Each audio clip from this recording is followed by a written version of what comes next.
लक्ष्मी का ध्यान भी, क्योंकि दिवाली आ रही है, वो भी आप अच्छे से ध्यान करने का प्रयास करें। ओम अक्षास्त्रग परशुंगदेशु गुलशम पद्मं धनुष्कुंडिकां दंडं शक्तिमशं च चर्म जलजं घंटां सुराभाजनं शूलं पाशसुदर्शने च ददति हस्तै प्रसन्नाननां सेवे सैरिव मर्दनीमिहि महां लक्ष्मीं सरोजस्थितां। नमस्कार, स्वागत है आपका आचार्य वाणी में। मैं आचार्य डॉक्टर विक्रमादित्य आपके साथ हूँ। आज का विषय हमारा है कि मेष राशि वालों के लिए आने वाला अक्टूबर का जो अंतकाल है वो किस प्रकार का रहने वाला है। अक्टूबर के आरंभ काल से लेकर मध्यकाल तक में कई ग्रहों का परिवर्तन का योग बना और ऐसे में कई ग्रहों के परिवर्तन ने पूरे विश्व में हाहाकार मचाया और ये परिवर्तन अभी काफ़ी लंबे समय तक उसी प्रकार से रहने वाले हैं। जैसे शनि वक्री चल रहे हैं, बृहस्पति वक्री चल रहे हैं, मंगल नीच के हो गए हैं, सूर्य भी नीच के हो गए हैं। ये सब ग्रहों का योगायोग जो है वो आने वाले अक्टूबर के जो अंतकाल है उसमें ग्रहों का योग किस प्रकार से आपके ऊपर पड़ने वाला है। मेष राशि,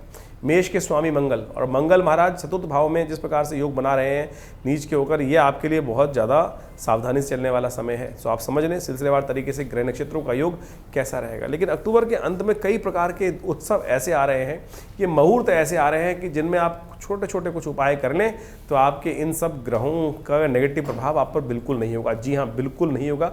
ये आप सूत्र रूप से हम समझने का आपको प्रयास करना चाहिए। तो मेष राशि वालों, सबसे पहले हम बात कर लेते हैं 21 अक्टूबर की और सोमवार का अवसर। और ग्रह नक्षत्रों के दृष्टिकोण से देखें, पंचांग के दृष्टिकोण से उस दिन पंचमी तिथि है और साथ साथ मिथुन राशि में चंद्रमा का प्रवेश होगा, लेकिन सुबह सुबह वो होगा शाम को 6 बजे के आसपास। लेकिन दिन में गजकेसरी योग का निर्माण है। बृहस्पति पूरी तरह से आपको लाभ देने के लिए रास्ते बना रहा है। माता पिता गुरु का आशीर्वाद लेकर कार्य करें। देखिए बिल्कुल शाम तक कोई सूचना आपको प्राप्त होने के अच्छे योग बनते दिखाई देंगे। लाभ के लिए सर्वार्थ सिद्ध योग भी बना हुआ है, तो जिसमें भी काम हाथ डालेंगे अच्छे रास्ते बनने के तैयार हैं। लेकिन हिम्मत चाहिए, गुस्सा नहीं चाहिए। सूर्य सप्तम भाव में बैठे हैं, गुस्सा अननेसेसरी एंजाइटी को मत बढ़ने दीजिएगा। बस इस बात का ध्यान रखें, बाकी सब चीज़ आप अच्छे से मैनेज कर सकते हैं। ग्रह नक्षत्र दिखा रहे हैं हमको।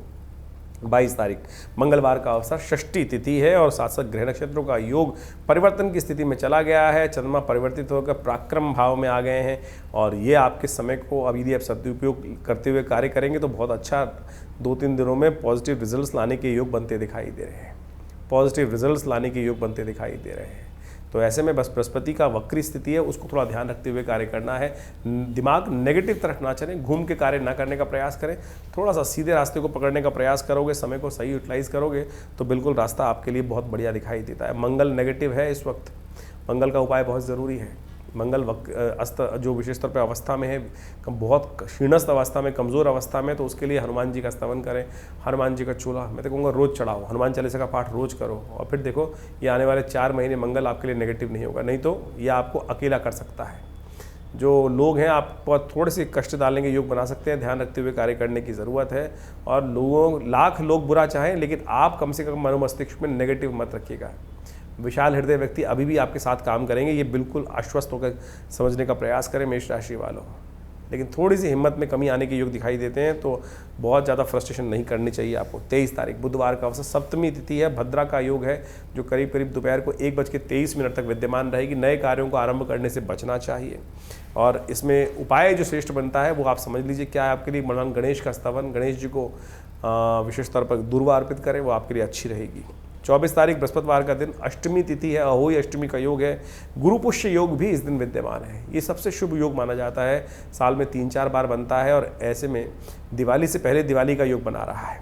और आपकी राशि के दृष्टिकोण से समय भी थोड़ी सी आपको पॉजिटिव रिजल्ट्स लाने की योग बनाएगा, क्योंकि चंद्रमा परिवर्तित होकर आपके लिए चतुर्थ भाव में मंगल के साथ विराजमान होंगे। मंगल के नेगेटिव प्रभाव को ठीक करने का रास्ता बना सकते हैं। बस स्वास्थ्य का थोड़ा ध्यान रखने की ज़रूरत है। अहोई अष्टमी है, माता पिता का आशीर्वाद लें, भगवती का स्तवन करें। सर्वमंगल मांगल्ये शिवे सर्वार्थ साधिके शरण्ये त्र्यंबके गौरी नारायणी नमोस्तुते, इस मंत्र का जप कीजिए भगवती कृपा से। देखिए कथा आपने सुनी होगी अहोई अष्टमी की, बचपन के अंदर जो होती है। जब कोई लाख कोशिश करें, जब भगवान की कृपा होती है तो कैसी भी विकट स्थिति उससे रास्ता बन जाता है। बस आपको उसके प्रति समर्पण भाव रखना चाहिए, विश्वास रखना चाहिए। बस इसको ही सत्य मान कर काम करने का प्रयास करें और सब ईश्वर की कृपा हो तो सब ठीक हो जाता है। 25 तारीख की बात करें, शुक्रवार का अवसर, नवमी तिथि विद्यमान है और ग्रह नक्षत्र योग जो है वो ओवरऑल आपके लिए, बस अपने मन को शांत करके कार्य कर लिया तो बहुत सुंदर तरीके से आपके लिए अच्छी स्थिति बन सकती है। गौ पूजन करने का प्रयास करें। शुक्र जिस प्रकार का योग बना रहे हैं आपके लिए, वो एक ही बात कहते हैं, गौ पूजन करोगे तो बहुत अच्छे से रास्ता बनेगा, लाभ की स्थिति उत्पन्न होगी। तो शुक्रवार का अवसर है, कोशिश करें गाय के निमित्त हरा चारा इत्यादि अपनी सामर्थ्य के अनुसार से डालने का प्रयास कीजिए। 26 तारीख शनिवार का अवसर, दशमी तिथि है और गुरु महाराज वक्र अवस्था में चलते चलते ज्येष्ठा नक्षत्र में प्रवेश कर रहे हैं। चंद्रमा परिवर्तन करके सिंह राशि में जा रहे हैं, जो आपके कार्यों में सफलता बनाने का योग दोनों ग्रह बनाते दिखाई दे रहे हैं। इसलिए पूरी तरह से 2-3 दिन जो हैं पूरी तरह तटस्थ होकर काम करने का प्रयास करेंगे तो आपके लिए अच्छा रहेगा, शुभ रहेगा। अश्लेषा और मघा नक्षत्र विद्यमान रहेंगे 27 तारीख और 26 तारीख में। ध्यान रखना है, ऐसे में जो जातक जन्म ले रहे हैं उनकी मूल शांति अवश्य करानी चाहिए, नहीं तो ये जीवन पर्यंत कष्ट देने के योग देता है। और जिन्होंने विशेष तौर पर नहीं कराई है बाल्यकाल में कि माता पिता ने, तो अब करा लीजिए, क्योंकि हर महीने घूम के आते हैं। अश्लेषा मघा नक्षत्र अवश्य कराना संपूर्ण रूप से कष्ट को निवारण करने का योग बनाता रहता है। शनिवार है और शनि महाराज आपकी राशि के दृष्टिकोण से इस वक्त वक्र अवस्था में चल रहे हैं। 15 दिन और हैं, करीब करीब 15 नवंबर तक रहेंगे और ये कई प्रकार से आपके कार्यों में थोड़ा सा अंकुश लगा रखे हैं। इसलिए शनि का उपाय लगातार करते रहना चाहिए। शनि स्तोत्र का पाठ, हो सके तो हनुमान जी को चोला, आपकी राशि के दृष्टिकोण से हम पुनः ये उपाय बता रहे हैं आपको, ये अवश्य कीजिएगा। हनुमान जी भी मंगल भी प्रसन्न होंगे, मंगल भी ठीक होंगे और शनि भी ठीक हो जाएंगे हनुमान जी की कृपा से। 27 तारीख रविवार एकादशी, रमा एकादशी का योग है। ग्रह नक्षत्रों के दृष्टिकोण से आपके लिए समय अच्छा बनता दिखाई दे रहा है, अनुकूल बनता दिखाई दे रहा है। भगवान की कृपा लेने का आपको प्रयास करना चाहिए, यह आपके लिए अच्छा रहेगा। 28 तारीख की यदि हम बात करें मेष राशि वालों के लिए, तो सोमवार का अवसर, एकादशी और द्वादशी का सुंदर योग है। वैष्णवों के लिए रमा एकादशी इस दिन रहेगी। भगवान विष्णु का सुंदर पूजन भगवती महालक्ष्मी के साथ करने का सुंदर विधान शास्त्र में है और कहा जाता है कि इस सुंदर योग में यदि भगवान का सुंदर स्तवन किया जाए तो महालक्ष्मी के जो पूजन किया जाता है बड़ी श्रद्धा के साथ, दिवाली से पहले दिवाली का सुंदर योग बनता दिखाई देता है। इस दिन शुभ योग में भगवान विष्णु का विशेष तौर पर जो पूजन किया जाता है, उनका शंख, दक्षिणावर्ती शंख स्थापित करें घर में और साथ साथ महालक्ष्मी के पूजन से पहले विशेष तौर पर श्री अंत सिद्ध रूप से स्थापित करें। और यही वास्तविक तौर पर शास्त्र में निर्णित है। यदि इन दोनों की स्थापना रूप करके और फिर भगवान का पूजन पूरे दिवाली पर्यंत किया जाए, 5 दिवस किया जाए, तो संपूर्ण प्रकार से मनोरथ सिद्ध, भगवती कृपा प्राप्ति के योग बन जाते हैं। ये अवश्य सिद्ध उपाय है, इसको करना चाहिए। हम कारण में फंसे रहते हैं, निवारण जो शास्त्र में वर्णित है उसको भूल जाते हैं। गज केसरी योग का निर्माण हो रहा है, ये आपके लिए बहुत सुंदर योग आपकी राशि में बनाते दिखाई दे रहे हैं। बस स्वास्थ्य का ध्यान रखना पड़ेगा। स्वास्थ्य थोड़ा सा मौसम परिवर्तन कर रहा है, वर्कलोड ज़्यादा होगा, थोड़ा स्वास्थ्य का ध्यान रखते हुए कार्य करेंगे तो ये आपके लिए बड़ा सुंदर रहेगा, अच्छा रहेगा। ध्यान रखते हुए कार्य करें। 29 तारीख को यदि हम बात करें तो मंगलवार का अवसर है और कई उत्सव उस दिन एक साथ पड़ गए हैं। द्वादशी तिथि उदया तिथि के रूप में विद्यमान है, त्रयोदशी आगमन हो जाएगा और भौम प्रदोष का योग बन जाएगा। ये भौम प्रदोष का योग, देखिए मंगल इन दिनों नेगेटिव चल रहे हैं, हमने आपको बताया। मंगल महाराज इस वक्त जिस प्रकार के हैं थोड़ा सा आपको अलग करते हैं, थोड़ा सा आपका जीवन में ऐसा योग बना सकते हैं मंगल इन दिनों जो चल रहे हैं कि विशेष तौर पर कि आप सबको एडवाइस देंगे लेकिन खुद उस पर इनकॉर्पोरेट नहीं करेंगे। और ये 2-3 महीने 4 महीने जिस प्रकार का योग है वो आपको थोड़ा सा लोगों से अलग कर सकता है। लोग कह सकते हैं, थोड़ा एटीट्यूड आपके अंदर बढ़ सकता है, थोड़े से आप जैसे दूध से मक्खी निकाल के अलग कर दी जाती है, उस प्रकार की स्थिति आपके साथ उत्पन्न होने के योग बन रहे हैं। तो इसका उपाय करना जरूरी है। देव कृपा से इस वक्त भौम प्रदोष का योग बना है, जो हमने आप कार्यक्रम के आरंभ में आपको बताया था। कई छोटे छोटे योग बनने वाले हैं जो ग्रहों के नेगेटिव प्रभाव को ठीक कर सकते हैं।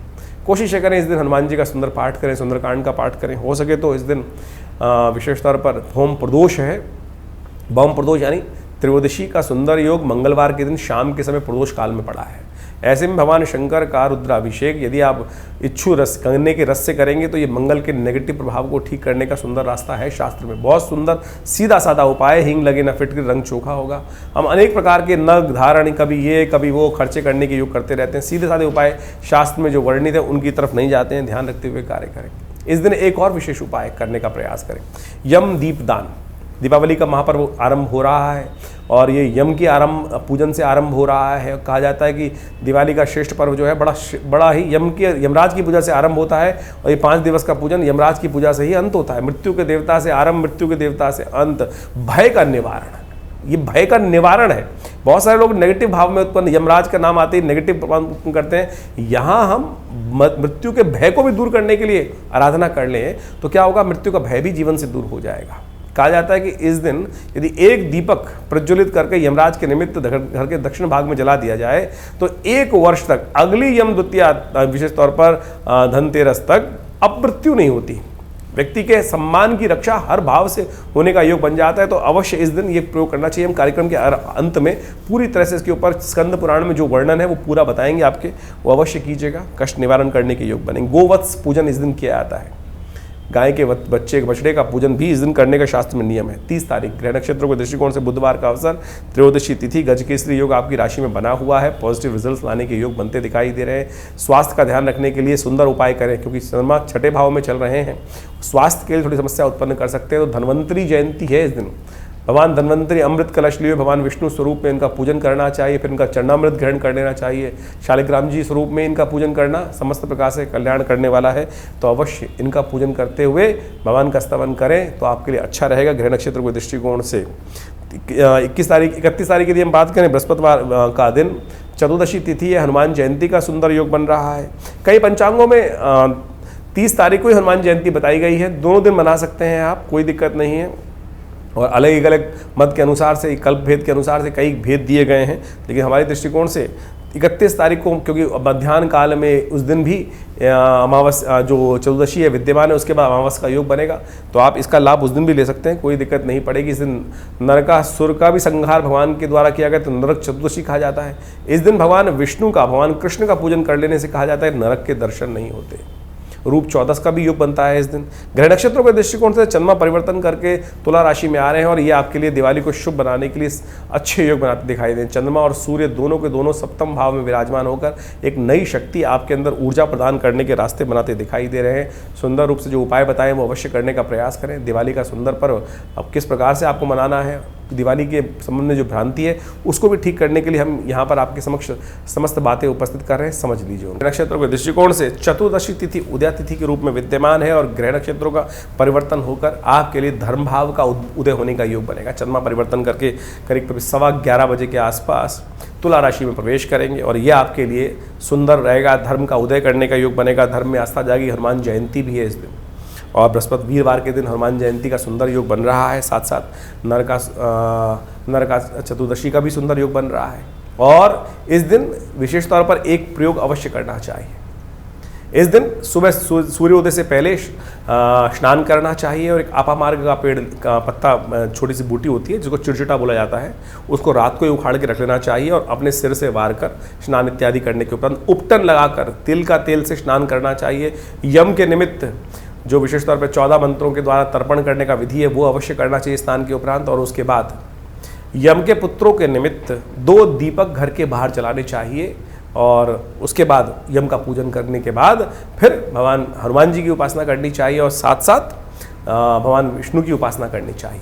ये सब शास्त्र में वर्णित उपाय है और दीपावली के संबंध में भी बता देते हैं। वैसे तो हम दीपावली के संबंध में बहुत सारी भ्रांति इस समय में उत्पन्न हो रही है कि दिवाली कब मनाई जाए। दीपावली का सुंदर पर्व 1 तारीख का रहेगा। दीपावली का सुंदर पर्व 1 तारीख का शास्त्र के दृष्टिकोण से रहना चाहिए। दीपावली के संबंध में आजकल बहुत सारे वीडियोस में लोगों ने कुछ भ्रांति उत्पन्न करने का प्रयास किया है। कहा गया है कि दीपावली जो है वो रात्रि में अमावस्या होनी चाहिए तब दीपावली मनाई जाती है। और इस बार हो क्या रहा है, ग्रह नक्षत्रों के दृष्टिकोण से हमें समझना चाहिए कि जो ग्रह नक्षत्रों का योग जो है, अमावस्या जो है वो विशेष तौर पर 1 तारीख की हम गणना करें तो शाम को करीब 6:15 बजे के आसपास तक है और दिल्ली में हम सूर्यास्त की बात कर रहे हैं तो करीब सूर्यास्त जो हो रहे हैं 5:30 बजे के आसपास हो रहे हैं। तो ऐसे में प्रदोष काल में सुंदर शास्त्र कहता है कि प्रदोष काल में यदि अमावस्या मिल जाए तो वही श्रेष्ठ काल है भगवती महालक्ष्मी का पूजन करने के लिए।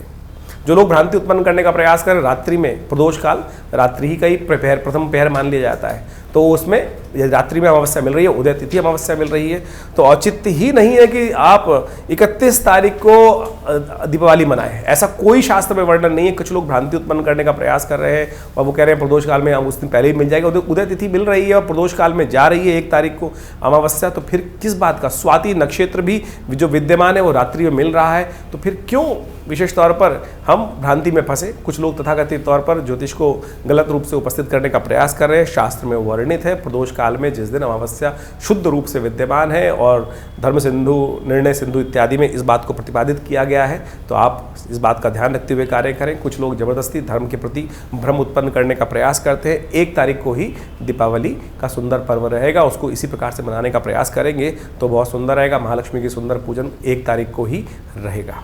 तो अभी आपने दिन पर दिन किस प्रकार के ग्रह योग बनेंगे उसको समझा। अब ये समझ लीजिए कार्तिक का महीना यह बड़ा अद्भुत महीना है। कार्तिक के महीने में कहा जाता है भगवान विष्णु के निमित्त जो अनेक आराधनाएं की जाती हैं वो समस्त प्रकार के कार्तिक महात्म्य में बताया गया है, समस्त प्रकार के मनोरथों को सिद्ध करती हैं। कार्तिक का महीना उत्सवों का महीना है और देवउठनी एकादशी भी इसी महीने में आती है।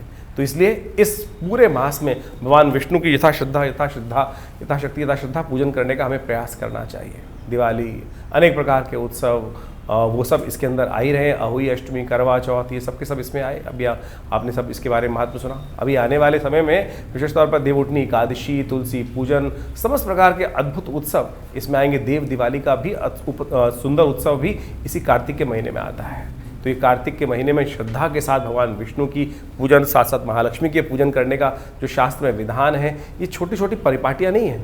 ये वास्तविक तौर पे हमारे जीवन से कष्टों को दूर करने के लिए अद्भुत जो मुहूर्त है, इसका हमको उपयोग करने का प्रयास करना चाहिए। हमने सिलसिलेवार तरीके से आपको समस्त दिनों के उत्सवों के संबंध में जो भ्रांतियाँ वो भी बताई, आपके भविष्य में किस प्रकार के सुंदर योग बन रहे हैं वो भी आपको समझना चाहिए। और ज्योतिष विज्ञान के माध्यम से इन समस्त सूत्रों को यदि समझकर आप जीवन में उतारने का प्रयास करें। देखिए आजकल ज्योतिष जो है ना, वो वास्तविक तौर पर केवल शुष्क ज्योतिष लोगों को करने का प्रयास किया जा रहा है, अध्यात्म के साथ जोड़ा ही नहीं जा रहा है। वैदिक ज्योतिष, आपने कॉन्सेप्ट सुना होगा वैदिक ज्योतिष का। वैदिक ज्योतिष को वास्तविक तौर पर पुरानी कथाओं के माध्यम से ही समझाया गया है और हर चीज़ को, हर सूत्र को हमारी भारतीय संस्कृति में कथा के साथ जोड़ दिया गया है। उस कथा का आदि भौतिक, आदि दैविक अर्थ भी होता है। यदि उन अर्थों को समझकर आप उन सूत्रों को समझ लें कि किस प्रकार से हमें कौन कौन से उपाय कर लेने चाहिए जो हमारे जीवन में कष्टों का निवारण करें, वही इस ज्योतिष का उद्देश्य है। और उन समस्त सिद्धांतों को ही हम इस कार्यक्रम के माध्यम से आपके समक्ष रखने का प्रयास करते हैं।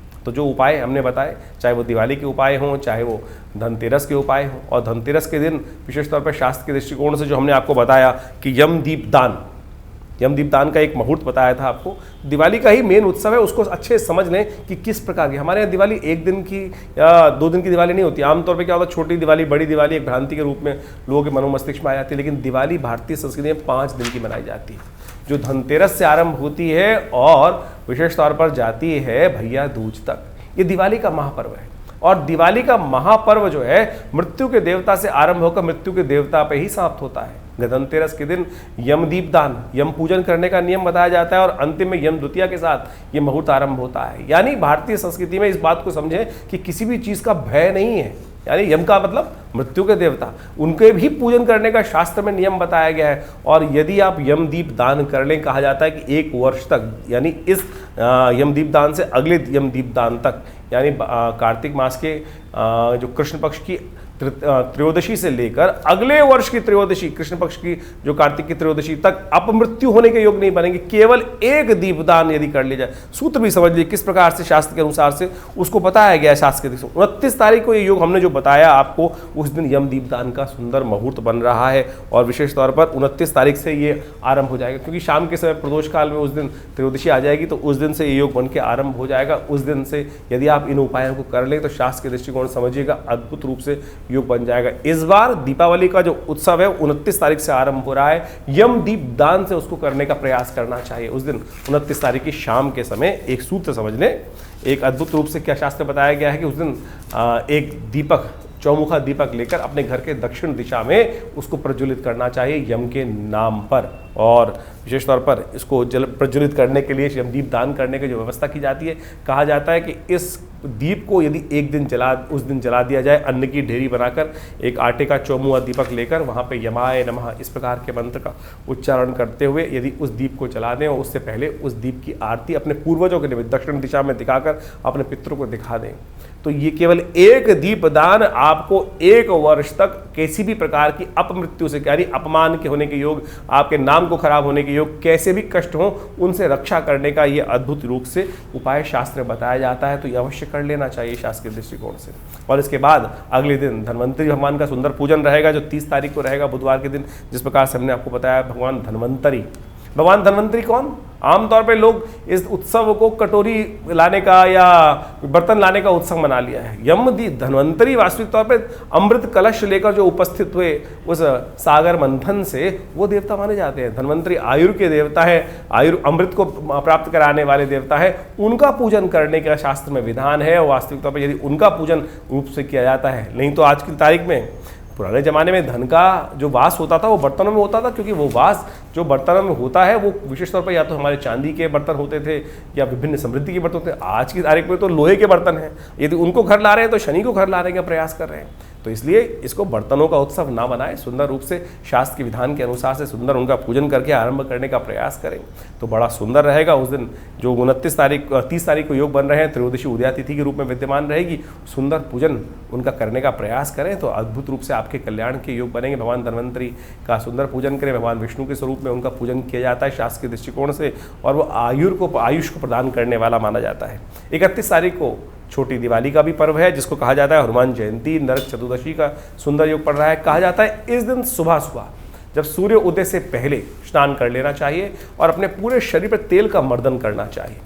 तिल के तेल का मर्दन करना शास्त्र में बताया गया है। और एक अपामार्ग का पेड़ होता है, कहा जाता है कि इस अपामार्ग के पेड़ को अपने सिर पे से वार कर रख देना चाहिए एक तरफ, जिससे नज़र बजर अलाय वलाय सब निकल जाए। और सूर्योदय से पहले इस प्रोसेस को करने का नियम शास्त्र में बताया गया है। और उसके साथ साथ जैसे ही सूर्योदय से पहले स्नान करने के उपरांत अपने घर के बाहर मुख्य दरवाजे पर 2 दीपक, जिनको यमराज के रूप में ही उपस्थित किया जाता है, 2 श्वानों के रूप में उनको 2 दीपक वहाँ जला दी जाते हैं और उनको जला के रख देना चाहिए। और उनका पूजन, ये पूरा यमदीप दान होगा इस बार, क्योंकि यमदीप दान एक दिन पहले पड़ रहा है। लेकिन आमतौर पर यदि त्रयोदशी पूरी रात प्रदोष काल तक विद्यमान होती है तो शाम को यमदीप दान किया जाता है। लेकिन ये यमदीप दान जो है वो एक दिन पहले इस बार हो गया है। तो इसका जो 31 तारीख को सुबह सूर्योदय से पहले इस प्रोसेस को पूरा किया जाएगा। और कहा जाता है इस प्रोसेस को यदि पूरा कर लिया जाए तो समस्त प्रकार के कष्टों का निवारण करने का योग बनता है। इसके साथ साथ हनुमान जयंती मध्य पर्व में आएगी। दोपहर के समय सुंदर रूप से हनुमान जी का सुंदर चूरमा बनाकर घर में भोग लगाएं उसके बाद, और उनका पूजन करें बड़े आनंद के साथ। और साथ साथ नरक का भी संहार भगवान कृष्ण ने इसी दिन किया था, तो उनके निमित्त विशेष तौर पर सुंदर पूजन करने का, शाम को शालिग्राम भगवान का पूजन करते हुए कार्य किया जाना चाहिए। और इस दिन अभ्यंगम का भी शास्त्र रूप चौदस भी कहा जाता है। तो उपटन लगाकर, जो सुबह सुबह का प्रोसेस है कि जो तिल के तेल में उपटन लगाकर अपने पूरे शरीर पर मर्दन करना, उसके बाद यम के निमित्त तर्पण किया जाता है 14 मंत्रों से, जो दक्षिण की दिशा में बैठकर 14 मंत्रों के द्वारा तर्पण करने की शास्त्र में विधि बताई गई है। यम के समस्त 14 मंत्रों का उच्चारण करते हुए वो तर्पण अवश्य करना चाहिए। ये अभ्यंग जो विशेष तौर पर जो रूप चौदस का पूर्ण विधि बताया गया, उसके बाद 2 दीप जलाए जाते हैं घर के बाहर सूर्योदय से पहले मुख्य दरवाजे के दोनों भागों पर। तो अवश्य इसका पूर्ण नियम करना चाहिए। और 1 तारीख को दिवाली का सुंदर पर्व रहेगा। ये दिवाली का पर्व बड़ा आनंददायक पर्व है, लेकिन कुछ लोगों ने भ्रांति उत्पन्न करने का प्रयास कर दिया है कि दिवाली कब मने, 31 तारीख को। क्या कारण क्या है कि लोगों को अज्ञान तो है नहीं। अब जो रात्रि के समय अमावस्या का प्रयोग करते हुए लोगों ने बहुत सारी भ्रांति उत्पन्न करने का प्रयास किया। देखिए 1 तारीख को सूर्योदय के साथ साथ प्रदोष तक, यानी करीब करीब शाम को 6:15 बजे तक आपको अमावस्या मिल रही है।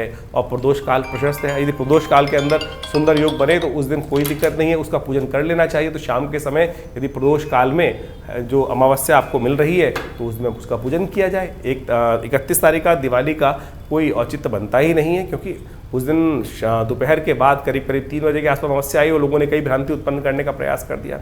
स्वाति नक्षत्र भी आपको 1 तारीख को ही मिल रहा है और साथ साथ शाम के प्रदोष काल तक। तो प्रदोष काल में ही महालक्ष्मी का पूजन करना सबसे श्रेष्ठ माना जाता है। प्रदोष काल में अमावस्या है, आपके पास उदय तिथि शुद्ध रूप से विद्यमान है, तो कोई भ्रांति उत्पन्न करने की जरूरत नहीं है। सीधा सीधा सूत्र है कि प्रदोष काल के अंदर जिस सुंदर रूप से उदय तिथि के रूप में अमावस्या विद्यमान है तो उसी दिन दिवाली का सुंदर पर्व रहेगा। इसमें कोई भ्रांति उत्पन्न करने की कतई जरूरत नहीं है, शास्त्र विधि के अनुसार से बड़ा श्रेष्ठ कहा गया है। इसके अगले दिन गोवर्धन का पूजन रहेगा। 2 तारीख को गोवर्धन भगवान विष्णु के निमित्त अन्नकूट का पूजन किया जाता है और प्रदोष काल में भगवान विष्णु का सुंदर पूजन करते हुए भगवान का सुंदर स्तवन करें। भगवान कृष्ण का अन्नकूट इत्यादि का प्रसाद सुंदर रूप से बनाया जाता है। तो वो भी कार्यक्रम जो रहता है वो भी बड़ा अद्भुत रूप से शास्त्र के अंदर वर्णित है और ये सारे के सारे कर्म अवश्य करने का प्रयास करना चाहिए। एक बात और, ये गोवर्धन का जो दिन माना जाता है जिसके अंदर प्रतिपदा के दिन ये योग बनाया जाता है, कार्तिक मास के शुक्ल पक्ष की प्रतिपदा के दिन, ये वो मुहूर्त है कि जिस दिन जैसा करोगे पूरे आने वाले 365 दिन तक वैसा आपके साथ होगा। और आप समझें कि आमतौर पे क्या होता है, लोग देर तक जागरण करते हैं, उसके बाद सुबह देर में उठते हैं, तो पूरा साल ही आलस्य में रहता है। तो इस दिन कम से कम सुबह जल्दी उठकर भगवान का सुंदर स्तवन करें, भगवान कृष्ण का स्मरण करें, समस्त प्रकार से कष्टों को दूर करने के लिए अन्नकूट इत्यादि का पूजन करें, भगवान पर विश्वास रखते हुए कार्य करें, और गोवत्स गाय का पूजन करें। गो क्रीड़ा का भी शास्त्र में विधान बताया जाता है, भगवती का पूजन करने का शास्त्र में विधान बनाया जाता है। तो इन सब चीज़ों को करके सुंदर रूप से समय निकालने का प्रयास करेंगे तो बड़ा अच्छा रहेगा। आनंद भाव से रहें, गुस्से में ना रहें, आलस्य में ना रहें, क्योंकि ये जैसा हमने कहा 365 दिन तक वैसा ही होने के आपके साथ योग बनेंगे। आमतौर पे नए साल के दिन लोगों ने कह देते हैं रेजोल्यूशन पास कर लो, आज जो करोगे वैसा पूरे साल बनेगा। वो 1 जनवरी का नहीं है भाई। मुहूर्त वो विशेष तौर पर कार्तिक के शुक्ल पक्ष की प्रतिपदा के दिन का मुहूर्त है। तो इस दिन यानी गोवर्धन वाले दिन इस बार 2 नवंबर को योग पड़ रहा है। तो आनंद के साथ उस पर्व को मनाने का प्रयास करें।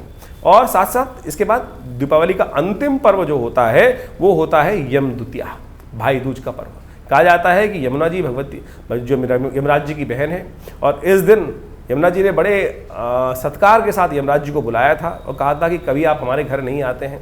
तो उस दिन यमराज जी ने कहा कि मैं अवश्य आऊँगा। और कहा जाता है शास्त्र के दृष्टिकोण से उस दिन अपने घर में भोजन नहीं करना चाहिए, बहन के घर जाकर ही भोजन करने का नियम है। और बहन भाई की दीर्घायु के लिए उसको तिलक करती हैं।